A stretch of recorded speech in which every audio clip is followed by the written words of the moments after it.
ყველაზე გასაოცარი რაც არის ჩემთვის, ეს არის დაცინვა. აი დაცინვა, ღანაც ვახსენე. რა შეუძლია გერმანიას? რა შეუძლია საფრანგეთს? ევროპა მოკვდა, ევროპის დაისია, ევროპა აღარ გამოცოცხლდება და ასე შემდეგ. რა თქმა უნდა, ამის საფრთხეც არსებობს, იმიტომ რომ ევროპის მთავარი, ასე ვთქვათ, უპირატესობაც და ნაკლიც არის შიდა მრავალფეროვნება. ევროპის მთავარი უპირატესობაც და ნაკლიც არის დემოკრატიულად გადაწყვეტილების მიღების პროცესი.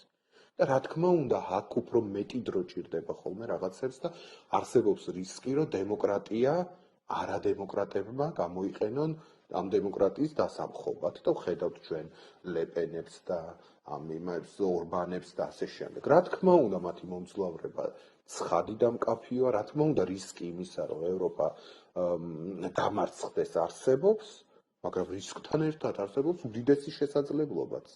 როცა შენ არაფერს არ ამბობ შესაძლებლობაზე, მარტო რისკზე საუბრობ და თან დაცინი იმ სამყაროს, რომელმაც ყველაზე დიდხანს მოახერხა მშვიდობის შენარჩუნება, ყველაზე გამართული სისტემა შექმნა, ყველაზე მეტად დაიცვა ადამიანის უფლებები, ყველაზე დიდი ეკონომიკა და ყველაზე მეტი კეთილდღეობა აქვს ერთულ მოსახლეზე. და შეგვიძლია გავიმეოროთ ის ცნობილი ფრაზა, რომელსაც ევროპარლამენტში და სხვაგანაც ვისმენთ ხოლმე, როცა უნდათ ევროპარლამენტის ევროკავშირის უფრო სწორად გამხნევება, რომ ჩვენ ვართ 450 მილიონი ადამიანი და არ გვჭირდება 340 მილიონიანი ამერიკის დახმარება, რომ 130 მილიონიანი რუსეთი გავაჩეროთ. აი ამ ციფრებში მართლა ჩანს, თუ რამდენად დიდია ევროპის პოტენციალი, უბრალოდ მას სჭირდება ორგანიზება და ინფრასტრუქტურაში მოქცევა და ამაზე ფიქრი დაწყებულია და ამას დრო დაჭირდება, მაგრამ მე აი ხედავ დარწმუნებული ვარ, რომ